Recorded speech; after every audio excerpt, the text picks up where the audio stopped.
but the minimum wage is only $7.50. But statewide, pedestrian deaths are rising. I talked to someone whose life depends on getting help from the state.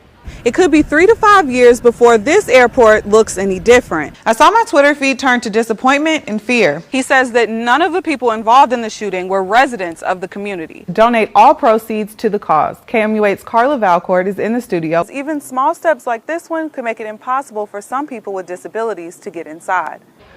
When the governor released his budget yesterday, the cuts to higher education drew a great response, but his budget also included an over $50 million cut to the Department of Disability Services. I talked to someone whose life depends on getting help from the state.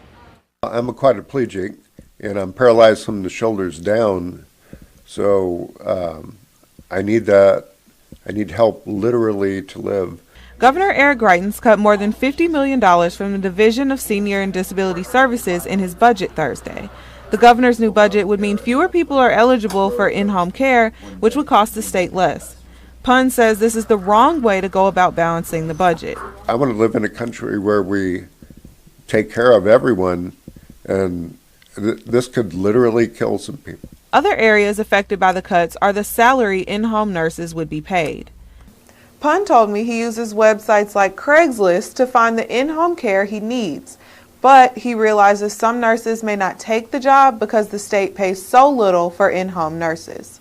The cuts to in-home care are only for people who are on Medicaid, but Pun says the people with disabilities of his kind do not qualify for private insurance and must be on Medicaid.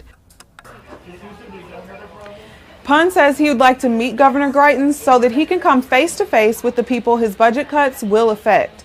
I reached out to the governor for comment on the budget cuts, but his office did not respond. From the newsroom, Felicia Lee, KMUH News.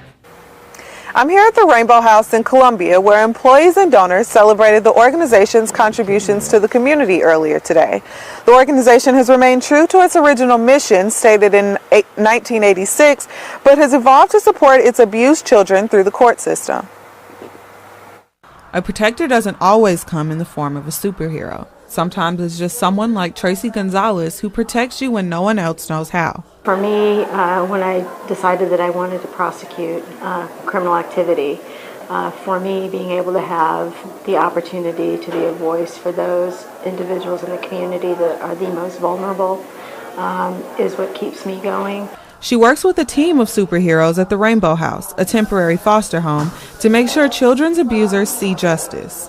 Being able to see the child transition from being somewhat broken to just being an average, everyday child brings me a lot of satisfaction. Gonzalez says she tries to save anywhere from 100 to 200 children a year. The Rainbow House says it will continue to follow the mission of its founder. What I tell people is that I'm not sure we can improve, but we certainly can stick within her mission, which was to protect children and families in crisis. The executive director of the Rainbow House made it clear to me that the Rainbow House stands apart from other shelters because it helps to make the children feel more at home. If a child gets sick at school, they'll even come and pick them up. Reporting live from Columbia, Felicia Lee, KMUH News.